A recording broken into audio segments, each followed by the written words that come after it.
Apa kabar? Saya Dea Kartika kembali bertemu dalam dialog Ngobrol Indonesia dengan tema Koperasi Merah Putih Hidupkan Mesin Ekonomi Desa. Tahun 2025 menjadi momentum penting bagi kebangkitan kembali koperasi sebagai entitas ekonomi strategis di Indonesia. Di bawah kepemimpinan Presiden Prabowo Subianto dan Wakil Presiden Gibran Rakabuming Raka, pemerintah memiliki komitmen memperkuat fondasi ekonomi nasional. 1 tahun pemerintahan Prabowo Gibran, Koperasi Desa Merah Putih atau KDMP makin hadir dari kesadaran bahwa desa adalah akar kekuatan ekonomi bangsa.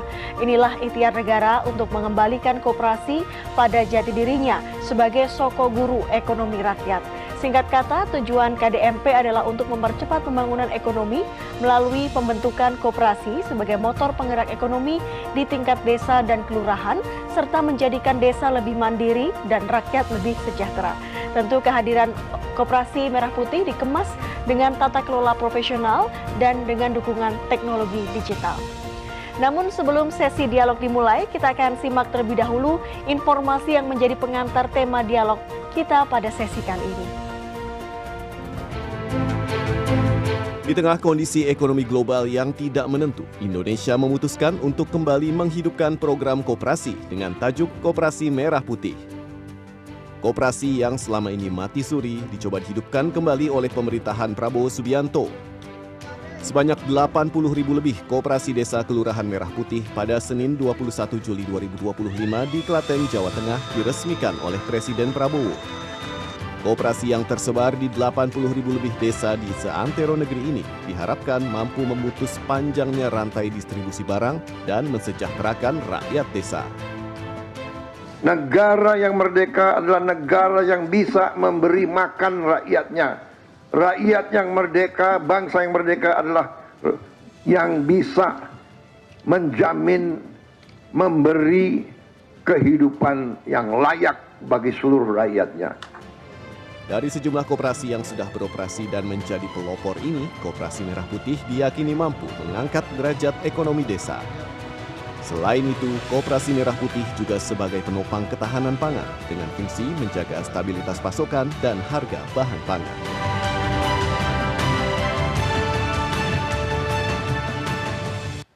Ya, selanjutnya saya akan perkenalkan narasumber saya yang sudah bergabung bersama kita hari ini. Ada Bapak Ferry Juliantono, Menteri Koperasi Republik Indonesia. Halo. Selamat sore Bapak, apa kabar? Baik, Mbak Dea. Baik, dan dalam dialog Ngobrol Indonesia kali ini saya ingatkan bagi rekan-rekan media yang ingin mengikuti dialog melalui Zoom dan ingin mengajukan pertanyaan kepada narasumber, silahkan menuliskan pertanyaan di kolom chat Zoom dan nanti akan kami bacakan saat sesi tanya jawab berlangsung.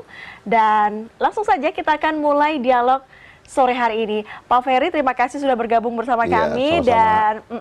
Dan kita tahu bahwa program Koperasi Merah Putih ini salah satu program yang ditunggu oleh rakyat Indonesia. Dan seperti apa sebenarnya sasaran strategis utama yang ingin dicapai pemerintah melalui pembentukan cukup banyak ya Pak? Ini 80.000 lebih KDMP secara nasional. Ya, jadi pertama sebelum Koperasi Desa Kelurahan Merah Putih, kami di Kementerian Koperasi dari sejak Oktober tahun lalu memang gercep untuk merubah tata kelola koperasi.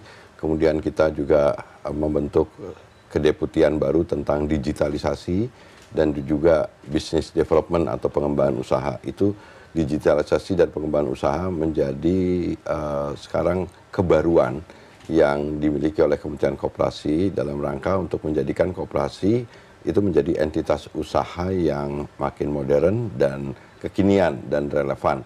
Kemudian kami juga sedang memfinalisasi Undang-Undang Perkoperasian yang itu Undang-Undang Nomor 25 tahun 92 udah cukup lama tidak dirubah, disesuaikan sehingga ini dalam waktu tidak terlalu lama akan lahir Undang-Undang Perkoperasian yang baru. Tapi ini kami sebenarnya menginginkan undang-undang ini tidak hanya sekedar undang-undang yang sifatnya merevisi, tetapi juga lebih menjadi undang-undang sistem perkoperasian nasional. Karena di dalam undang-undang koperasi ini yang baru ini nanti akan ada bab dan pasal-pasal tentang koperasi desa Kelurahan Merah Putih. Nah, ketika kita bicara tentang koperasi desa Kelurahan Merah Putih ini akan banyak terintegrasi dengan kementerian-kementerian, lembaga, dan sektor-sektor yang menurut hemat kami memang pada akhirnya koperasi menjadi mainstream kembali, menjadi arus utama yang akan bisa mengarahkan sistem dan praktek ekonomi kita kembali ke lebih sesuai dengan apa yang dicita-citakan oleh para founding fathers kita, bahwa koperasi adalah menjadi soko guru yang akan mewarnai wajah perekonomian nasional kita. Nah, dalam konteks itu kemudian bulan Maret Pak Prabowo kemudian meminta kepada kita, beliau mengeluarkan Impres nomor 9 tahun 2025 tentang percepatan pembentukan koperasi desa Kelurahan Merah Putih, dilanjutkan dengan dikeluarkannya Peraturan Presiden nomor 9 tahun 2025 tentang pembentukan satuan tugas percepatan pembentukan koperasi desa Kelurahan Merah Putih di tingkat pusat, provinsi, kabupaten, kota. Di waktu itu diketuai oleh Pak Menko Pangan, ketua Satgasnya saya sendiri menjadi koordinator ketua pelaksana harian. Kami kemudian langsung bekerja bersama-sama karena di dalam Inpres itu ada 18 kementerian lembaga yang terlibat, plus dengan gubernur, bupati, wali kota, dan juga ada kementerian-kementerian yang di luar Inpres ini juga akhirnya ikut. Nah, bulan Juli kemarin alhamdulillah telah terbentuk legalitasnya. Jadi semua pengaktean badan usaha koperasi dan kelurahan, koperasi desa dan kelurahan Merah Putih ini sudah terbentuk. Sekarang totalnya sebenarnya udah 81.000. Jadi jumlah desa di Indonesia itu 75 ribuan, plus ditambah dengan kelurahan. Jadi ini relatif hampir seluruh desa dan kelurahan di Indonesia itu terjangkau oleh koperasi desa Kelurahan Merah Putih ini. Jadi memang bukan program biasa. Ini saya lebih cenderung setuju kalau ini sebutnya sebagai sebuah gerakan negara karena melibatkan banyak sekali kementerian lembaga. Dan dari Juli ketika di launching oleh Pak Prabowo seperti yang tadi disampaikan, kita lihat tadi ada waktu sampai dengan bulan Oktober ini kita merelaksasi seluruh regulasi-regulasi dari mulai peraturan Menteri Keuangannya, petunjuk-petunjuk teknis dari Kementerian Kesehatan, dari banyak kementerian lembaga yang harus kita relaksasi agar Oktober ini diharapkan mulai operasional koperasi desa Kelurahan Merah Putih ini. Memang pekerjaan yang tidak mudah, tapi untungnya ini kerja yang bersama-sama dilakukan oleh kita semua. Dan sekarang Oktober sesuai dengan janji bahwa kita mulai operasional. Nah, di dalam tahap operasional ini Presiden ingin agar pembangunan fisik gudang-gudang dan gerai-gerai dan alat kelengkapan pendukungnya itu segera dibangun. Seperti diketahui kan sebenarnya koperasi desa Kelurahan Merah Putih ini satu kegiatannya adalah punya gerai untuk jual kebutuhan pokok dan sehari-hari. Jual gas LPG 3 kilo, pupuk bersubsidi, beras, minyak goreng, dan lain sebagainya. Plus dengan barang-barang yang lain-lain. Kemudian juga ada kegiatan dari koperasi desa Kelurahan Merah Putih ini, apotek dan klinik desa. Jadi tidak hanya 9 bahan pokok enggak. Jadi apotek dan klinik desa. Kenapa? Karena memang di desa itu mereka butuh adanya ketersediaan obat yang harganya murah dan terjangkau. Kemudian juga ada klinik desa yang diharapkan nanti bisa memberikan fasilitas kesehatan bagi masyarakat desa. Kemudian kegiatan yang lain dari koperasi desa Kelurahan Merah Putih ini juga nanti akan ada kegiatan perkreditan atau pembiayaan. Kemudian juga ada kegiatan pergudangan. Nah, pergudangan ini nanti akan bisa menjadi tempat menyimpan barang, tapi juga bisa nanti dilengkapi dengan alat-alat yang menjadikan koperasi desa kelurahan ini menjadi off-taker dari hasil produk masyarakat di desa-desa dan kelurahan di Indonesia. Kemudian juga ada kegiatan transportasi, penyediaan truk dan kendaraan untuk mempercepat, memperlancar mobilitas arus barang dari desa keluar ataupun barang-barang dari luar ke desa tersebut. Tapi di luar itu sebenarnya Koperasi Desa Kelurahan Merah Putih juga bisa melaksanakan kegiatan sesuai dengan potensi dan kebutuhan masyarakat desa yang sesuai dengan mereka gitu. Nah, dari berbagai jenis kegiatan tadi memang diharapkan nanti setelah ini dibangun fisik gudang dan gerainya, kemudian dimulai operasionalisasinya, akan ada penciptaan lapangan pekerjaan. Karena satu koperasi desa, kalau misalkan ada pengawas, pengurus, dan pengelolanya, kira-kira 10-20 orang, Mbak Dea, itu artinya kalau 80.000 kali 20 orang, itu tuh kan sama seperti kalau berapa itu 1,6 juta orang terlibat di dalam kegiatan yang produktif di desa-desa. Kemudian juga nanti kalau misalkan koperasi desa berfungsi jadi off-taker, seluruh hasil produk masyarakat, apakah tanaman pangan, hortikultura, sayuran buah-buahan, perikanan, atau hasil kerajinan tangan, kuliner, dan lain sebagainya, itu bisa dijual, dipasarkan ke dengan mengangkat hasil produk-produk tersebut. Nah, tentu ini akan menjadikan nilai tambah dari hasil produk masyarakat desa itu akan bisa menjadi besar, dan surplus value-nya itu akan dinikmati oleh masyarakat desa. Kita tentu juga terbuka dengan keterlibatan bukan hanya dari BUMN tapi dari swasta. Tapi yang terpenting adalah sekarang dengan keberadaan Koperasi Desa dan Kelurahan Merah Putih itu, kita akan menjadikan masyarakat desa tidak lagi menjadi sekedar objek atau penerima manfaat, tapi kita akan menjadikan mereka secara ideologis menjadi subjek atau pelaku ekonomi. Kemarin-kemarin kan ya terima bansos, BLT, meskipun bansos, BLT, PKH itu juga diperlukan bagi masyarakat yang usia lanjut usia dan atau yang memang membutuhkan, tetapi kita yang lebih penting dari situ adalah kehadiran negara melakukan intervensi dengan membukakan akses permodalan yang bisa menjadikan masyarakat desa menjadi pelaku-pelaku ekonomi. Dibikinin badan usahanya pasti koperasi.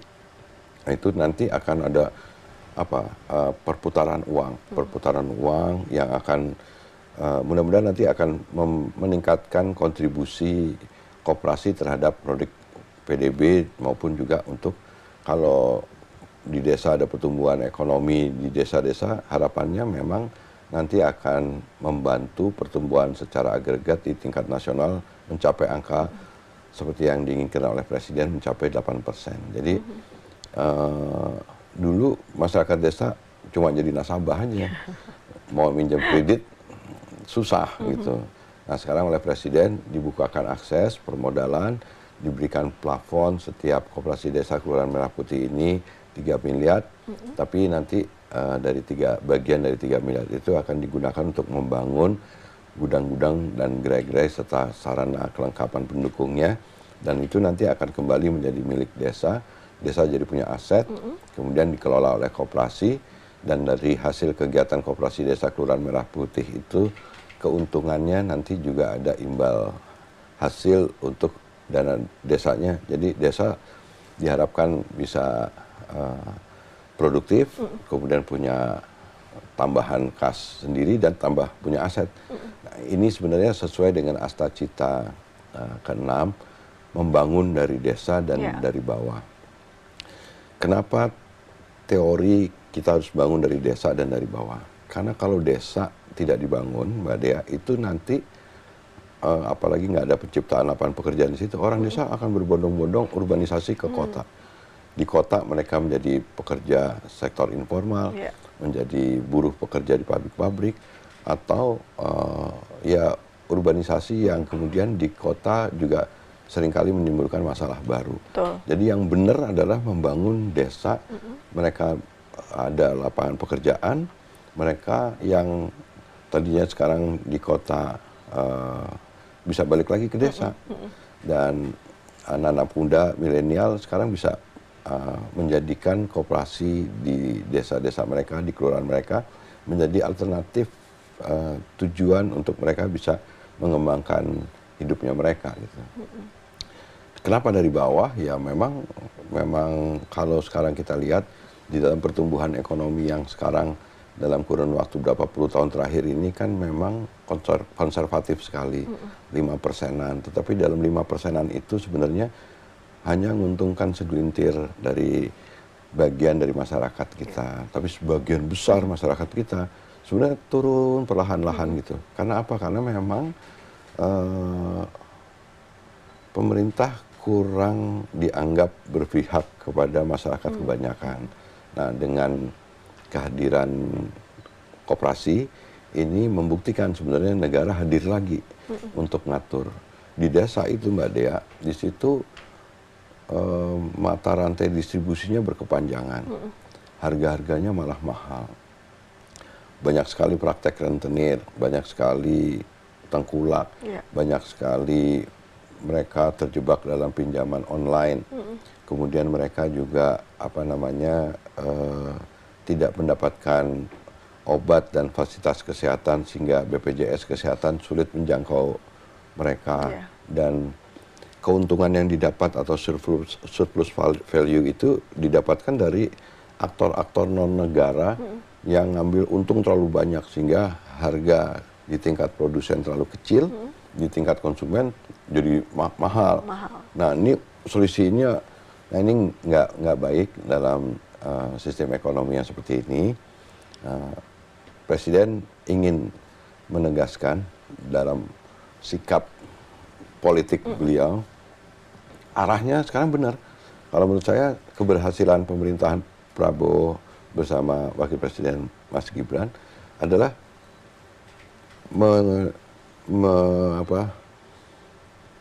mengarahkan jalan ekonomi kita ke arah yang benar. Karena sebagai pemimpin beliau harus tahu bahwa apa penyebab akar masalah yang dihadapi oleh bangsa ini, kemudian menghentikan masalahnya dan kemudian mengarahkan ke jalan yang benar. Itu tugas pemimpin. Beliau sebagai presiden, pemimpin bangsa, pemimpin negara dan pemimpin pemerintahan, beliau mengarahkan supaya yang benar ini adalah ekonomi kita kembali ke ekonomi Pancasila. Kembali ke ekonomi yang menganut semangat Undang-Undang 45, Pasal 33 khususnya, yang sebenarnya sudah dicita-citakan oleh para pendiri Republik kita. Cuma dengan segala hormat, beberapa dekade belakangan ini memang ekonomi dan praktek, sistem ekonomi dan praktek di Indonesia lebih banyak diwarnai dengan sistem ekonomi yang sangat liberal, kapitalistik, artinya pasar itu diserahkan kepada mekanisme pasar bebas. Nah, ketika mekanisme pasar bebas itu bekerja, itu mereka cenderung pelaku pasar yang besar yang mendapatkan keuntungan, kemudian pelaku pasar yang kecil-kecil seperti UKM, koperasi itu tersisih. Nah, sekarang dibalik bersama-sama Presiden ingin supaya BUMN, badan usaha swasta dan koperasi ini menjadi motor-motor yang memperkuat perekonomian secara nasional menjadi lebih adil, tapi tetap mencapai pertumbuhan ekonomi yang naik secara signifikan. Kita juga nggak ingin naik pertumbuhan ekonominya, tapi hanya menguntungkan segelintir orang, tapi mengorbankan rakyat kebanyakan. Nah, Presiden menjelaskan kepada kita, mengarahkan kepada kita semua yang ada di kabinet untuk kembali ke jalur ekonomi Pancasila, ekonomi yang juga berkeadilan, artinya masyarakat yang dari bawah, masyarakat yang kecil-kecil, yang di desa-desa itu sekarang tumbuh untuk bisa bersama-sama memberikan yang terbaik bagi bangsa ini, gitu Mbak Dea.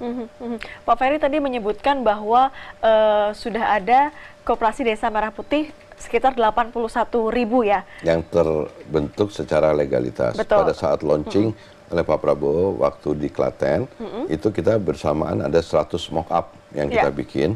Itu sekarang masih berjalan operasional karena itu penting buat kita untuk belajar.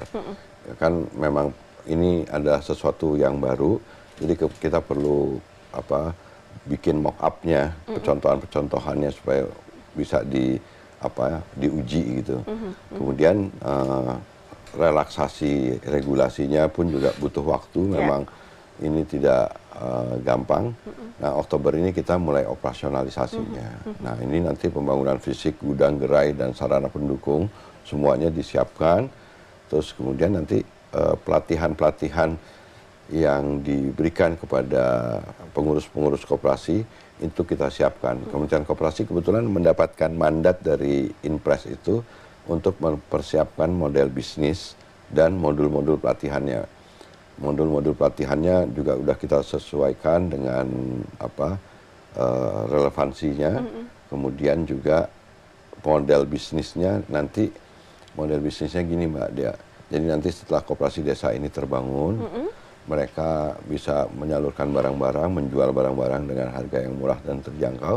Tapi juga mereka nanti akan menjadi off-taker dari hasil produk masyarakat desa.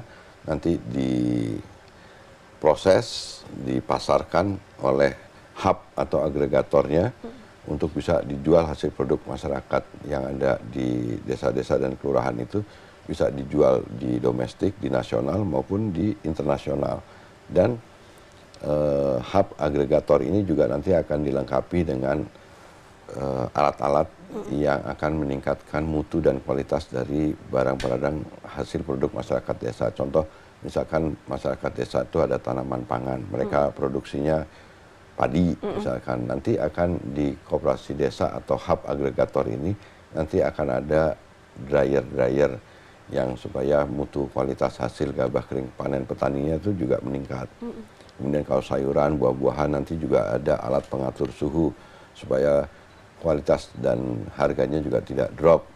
Kemudian di koperasi yang ada di desa-desa pesisir dan nelayan itu nanti akan dilengkapi dengan cold storage dan lain sebagainya, kuliner, kerajinan dan lain sebagainya. Jadi menyesuaikan juga, ya Pak Ferry? Ya, ini kita akan bangun ekosistem yang seperti itu, bagian dari model bisnis yang akan kita kembangkan.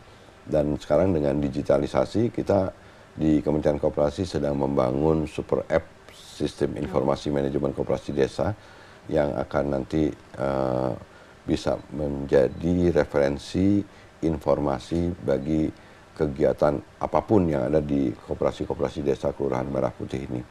Dan modul-modul pelatihan yang sudah kita buat itu nanti akan kita sampaikan, kita ajarkan kepada seluruh pengurus koperasi desa Kelurahan Merah Putih. Di Kementerian Koperasi kita sudah hire sekitar 8.000 bisnis asisten. Yang satu bisnis asisten itu akan bertanggung jawab untuk ngajarin satu bisnis asisten 10 koperasi desa. Kemudian kita juga hire tenaga project management officer sekitar 1.104-an orang sarjana yang akan memberikan dukungan kepada dinas-dinas koperasi yang ada di provinsi, kabupaten, kota supaya mereka juga aware, mulai orientasinya bisnis juga. Karena biar bagaimanapun koperasi ini ya bisnis, jadi dia harus untung, harus profit, tapi juga harus punya manfaat yang sebesar-besarnya bagi anggota kalau koperasi itu. Nanti setiap warga desa akan menjadi anggota koperasi.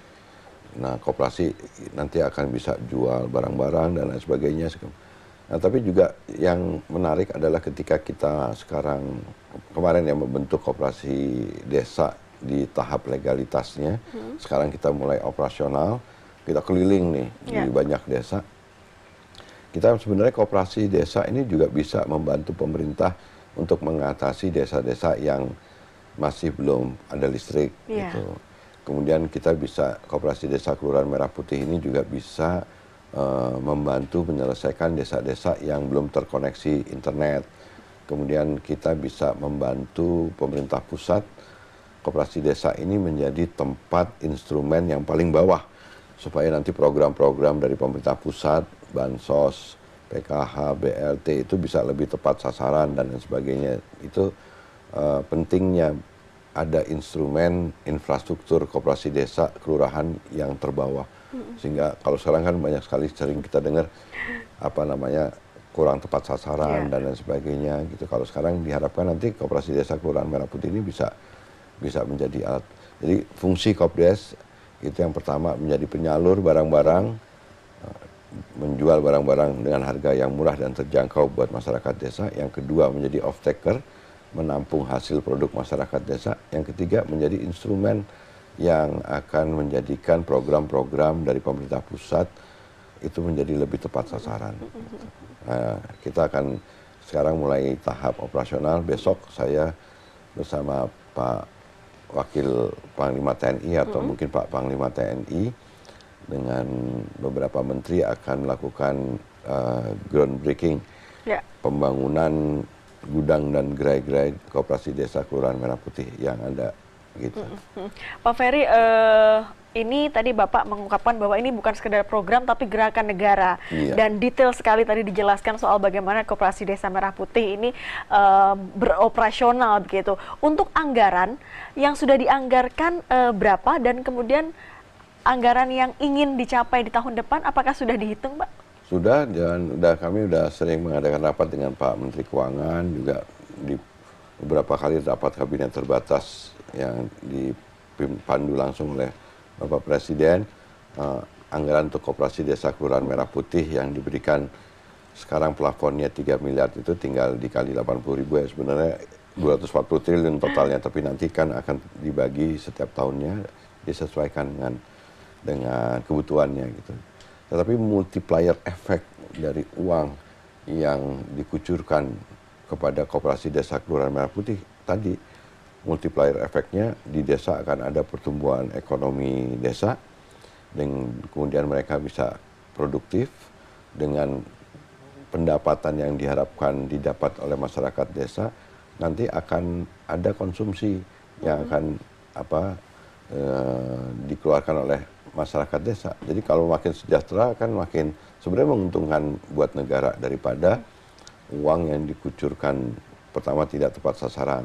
Tapi kemudian juga yang lebih ironis lagi kalau itu hanya menguntungkan segelintir orang atau kelompok usaha gitu. Nah ini kan nggak boleh, karena itu nanti seperti yang terjadi sekarang, masyarakat seperti merasa terasing di negerinya. Nah sekarang koperasi, di luar koperasi desa nih Mbak Dea, kami di Kementerian Koperasi juga mendorong supaya koperasi bisa masuk lagi ke sektor produksi, ke sektor distribusi, ke sektor industri, dan ke sektor perkreditan. Kalau kemarin-kemarin kan koperasi identik sama simpen pinjam aja. Sekarang enggak, karena koperasi harus punya pabrik lagi. Koperasi sekarang ada peraturan pemerintah boleh mengelola tambang dan mineral sampai seluas 2.500 hektar.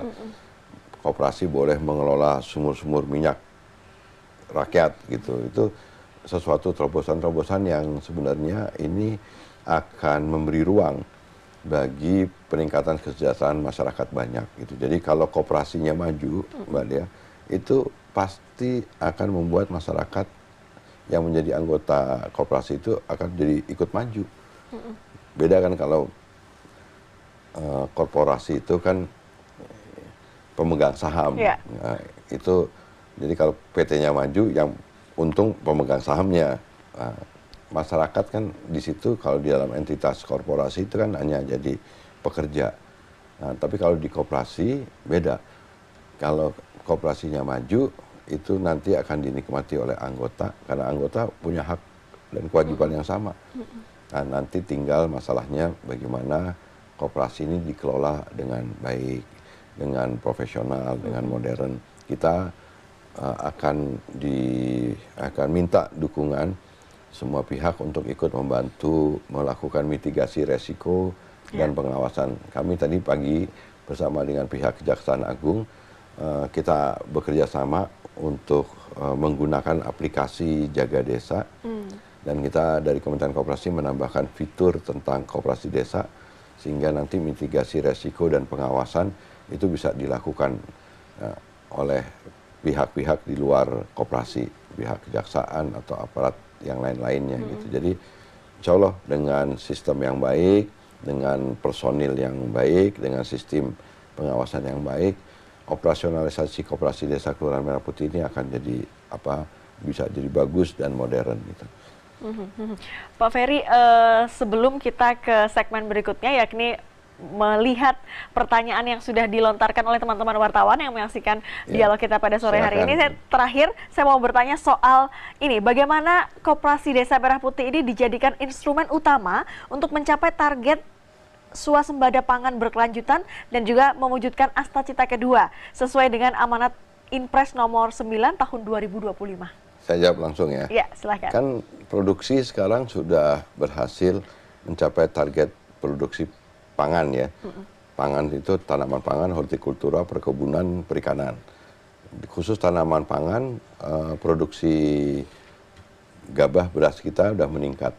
Tetapi di luar itu, kalau misalkan yang lebih ideal adalah di sisi penyerapannya. Nah, koperasi ini menjadi sarana untuk yang tadi, karena fungsinya menjadi off-taker, dia bisa menjadi membantu fungsi peningkatan produksi dengan penyerapan. Jadi harus paralel nih, produksinya nambah, kemudian penyerapannya juga bagus. Nah, disitulah fungsi koperasi desa kelurahan ini akan memicu penyerapan, karena pasca panen, kalau di Kementerian Pertanian sekarang konsentrasinya di produksi, tapi Kementerian Koperasi melalui Koperasi Desa Kelurahan Merah Putihnya itu pasca panennya itu menjadi tanggung jawab kita. Nah, keberadaan Koperasi Desa Kelurahan Merah Putih ketika menjadi off-taker, insya Allah nanti pasca panen dan penyerapannya akan juga menjadi baik, dan gudang-gudang yang dimiliki Bulog atau gudang-gudang yang dimiliki oleh masyarakat itu akan diisi oleh beras-beras gabah dan beras yang berasal dari produk kita sendiri. Itu yang disebut oleh Presiden namanya kedaulatan pangan, yang berbeda maknanya dengan ketahanan pangan. Kalau ketahanan pangan, yang penting berasnya tersedia, meskipun berasnya dari impor nggak penting. Tapi kalau Pak Prabowo, Pak Presiden ingin ini ada kedaulatan pangan, berasnya, makanannya, pangannya diproduksi oleh kita sendiri. Dan dalam mengatasi dan menghadapi situasi global, ada ketidakmenentuan, ada ketidakstabilan politik, Presiden mewanti-wanti terus kepada kita semua di dalam rapat-rapat kabinet bahwa kita harus berdaulat di bidang pangan, berdaulat di bidang energi, berdaulat di bidang keamanan. Jadi disinilah fungsi koperasi desa kelurahan. Dan menurut saya dengan adanya koperasi desa kelurahan Merah Putih ini, nanti akan menjadi bagian yang tidak terpisahkan dari pertahanan semesta juga.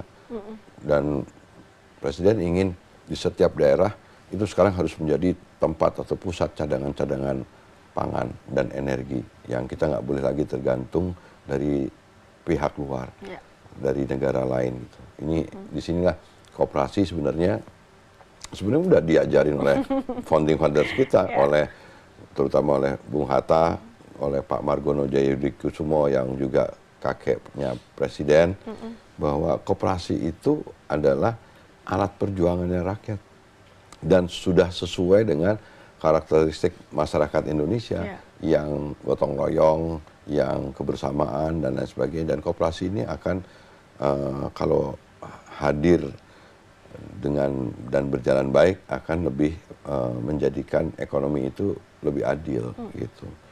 Makanya disebut sebagai soko guru perekonomian nasional, karena memang koperasi itu dia tidak individualistik, tapi dia kolektif gitu. Dia kumpulan orang, bukan kumpulan modal. Jadi yang berkuasa itu orang, bukan modal gitu. Ini yang membedakan dan mencirikan karakteristik masyarakat kita yang sosialistik ini, memang wadahnya koperasi. Dan Pak Prabowo saya rasa dalam 1 tahun periode kepemimpinan beliau, sekarang beliau sudah berhasil memberikan arah yang benar.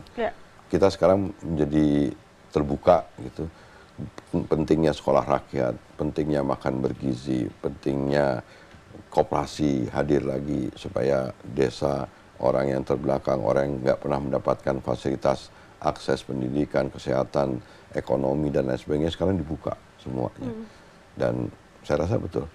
Jadi dan di pihak lain juga ada program-program yang lain ya, yang nggak bisa saya sebutkan satu persatu. Ini nanti akan mulai terasa di periode tahun kedua kepemimpinan dari Pak Prabowo. Tapi fondasinya, arahnya menurut pendapat saya sudah benar. Dan Kementerian Koperasi kita kerja siang malam, 80.000 dibentuk, secara legalitas itu kerja luar biasa Mbak Dea. Sekarang kerja operasionalisasinya supaya mereka bisa dibangunkan gudang dan gerai-gerainya, setelah itu operasional. Dan nanti kita akan lihat setelah operasional dampaknya seberapa besar terhadap masyarakat. Jadi saya rasa memang perlu waktu, tapi tahun depan saya rasa kita sudah bisa melihat hasil dan manfaatnya dari perubahan dan keputusan sikap politik dari Pak Prabowo yang mengarahkan kita kembali kepada ekonomi yang Pancasila, kembali ke pasal 33 dan Undang-Undang 45 yang benar gitu.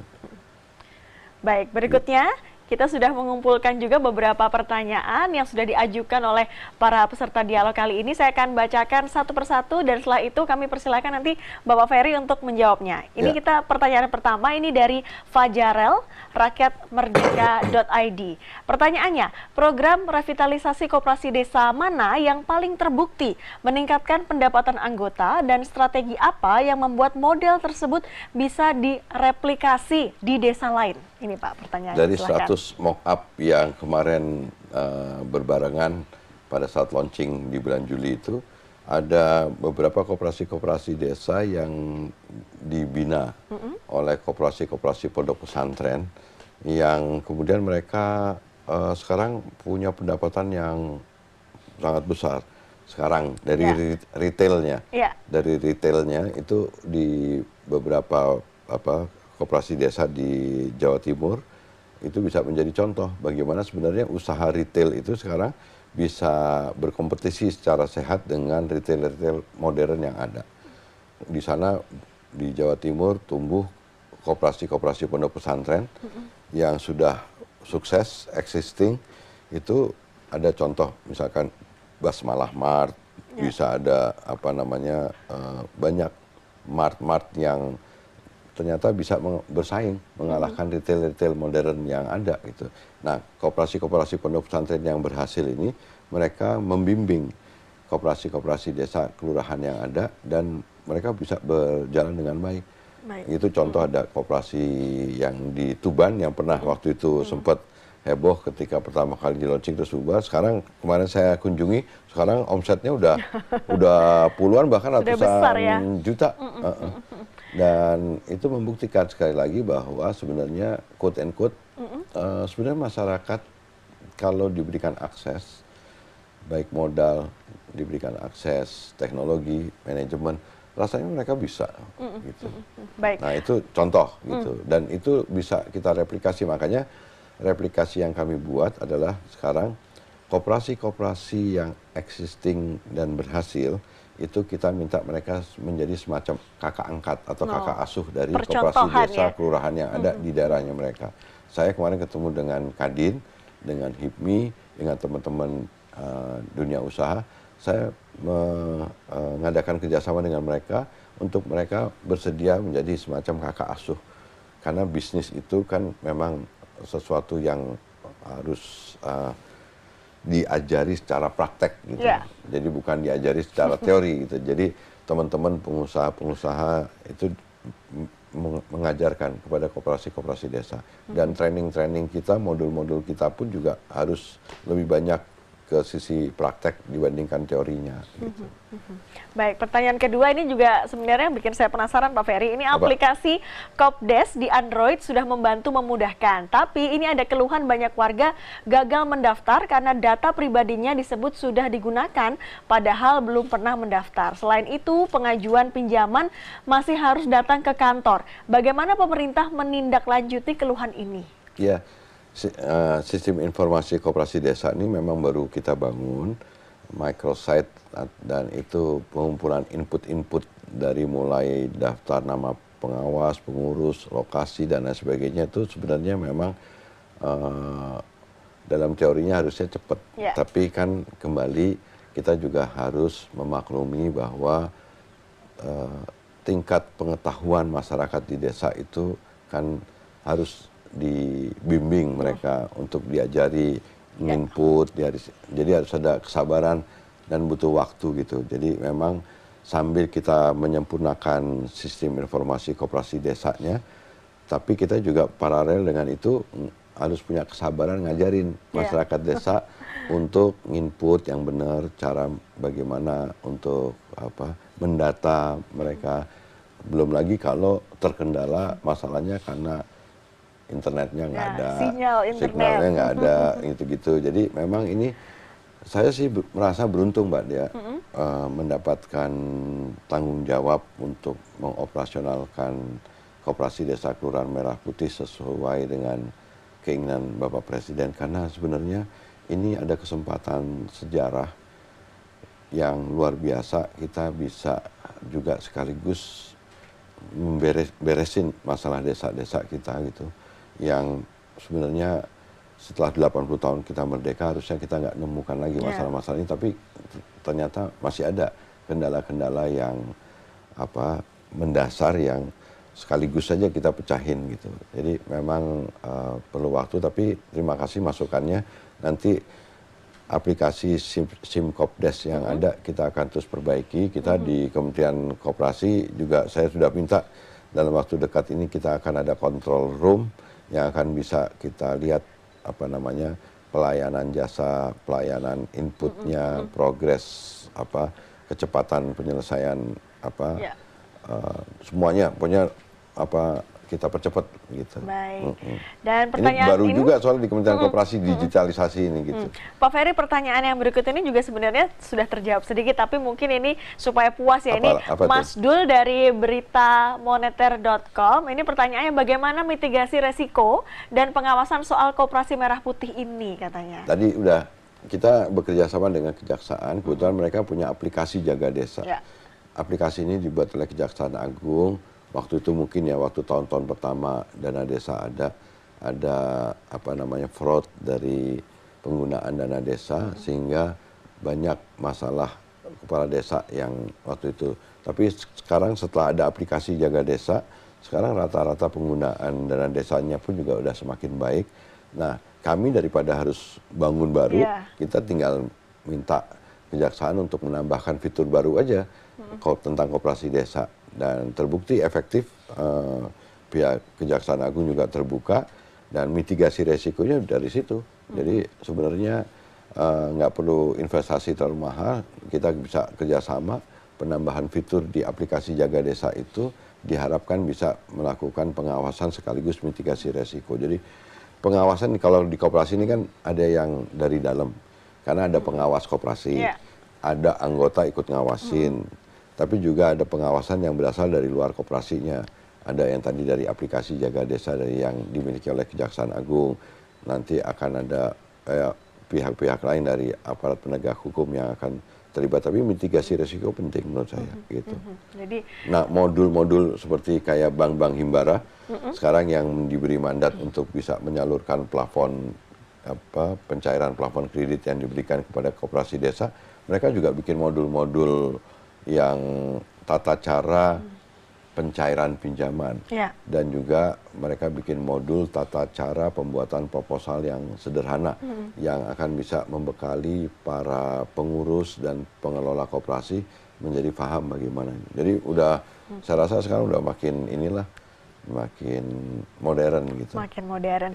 Ya, terima kasih para penanya. Tadi rekan-rekan media yang sudah menyampaikan pertanyaan. Dan kalau kita bicara soal Koperasi Desa Merah Putih, sepertinya detail sekali, banyak waktunya, mau berapa jam juga nggak cukup Pak Ferry. Tapi kita ada batasan durasi. Silakan Pak Ferry Juliantono untuk memberikan closing statement soal dialog kita pada sore hari ini. Iya.